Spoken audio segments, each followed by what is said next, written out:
আজকে আমি সোয়াবিন রান্না করে দেখাবো। তাই প্রথমে কড়াই তেল দিলাম। এবার আলুগুলো লাল লাল করে ভেজে নিলাম।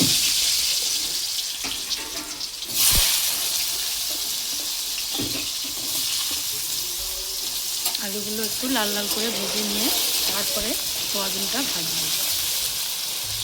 এবার আলুগুলো লাল লাল করে ভাজা হয়ে গেছে। এবার আলুগুলো আমি উঠিয়ে নেব।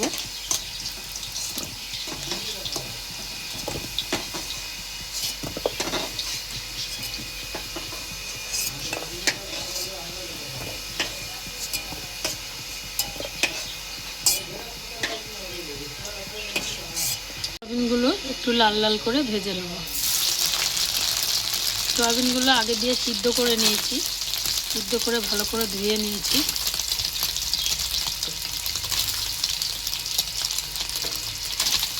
সোয়াবিনটা লাল লাল করে ভাজা হয়ে গেছে। এবার সোয়াবিনটা উঠিয়ে নেব।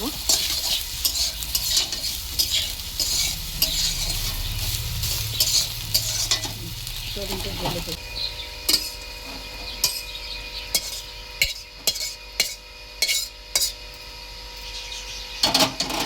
এবার তেলের মধ্যে গোটা গরম মশলা আর তেজপাতা দিয়ে দিলাম।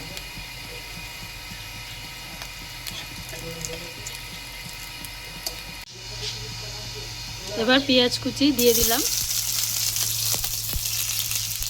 পেঁয়াজ কুচি দিয়ে একটু লাল লাল করে নেব। পেঁয়াজ ভাজা হয়ে গেছে লাল লাল করে। এবার দিয়ে দেব মশলা বেটে রেখেছি, আদা রসুন টমেটো কাঁচা লঙ্কা একসাথে পেস্ট করেছি, এটা দিয়ে দেব।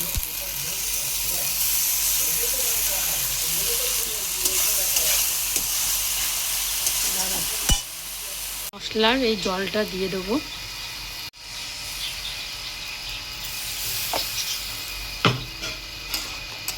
মশলার জলটা দিয়ে দিলাম। এবার দেব নুন হলুদ দিলাম 2 চামচ, জিরের গুঁড়ো দেব 2 চামচ, নুন দেব 1 চামচ,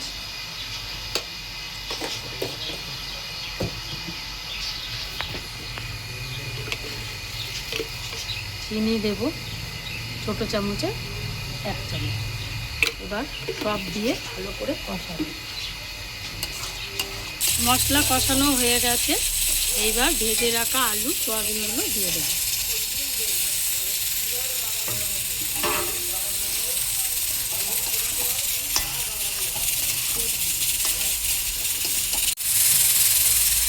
সোয়াবিন দিয়ে আলু দিয়ে আর একটু কষিয়ে নিয়েছি। এবার জল দিয়ে দেবো সামান্য পরিমাণ, আলুগুলো সিদ্ধ হওয়ার জন্য আর সোয়াবিনটা একটু সিদ্ধ হবে। দিলাম এটা সিদ্ধ হওয়ার জন্য চাপা দিয়ে দিলাম একটা 2 মিনিট পর। এবার হয়ে গেছে, সোয়াবিন দিয়ে আলু দিয়ে তরকারি হয়ে গেছে।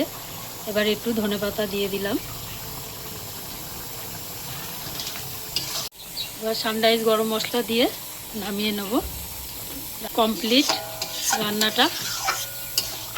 এইভাবে রান্নাটা করে খেয়ে দেখবেন, ভালো লাগবে।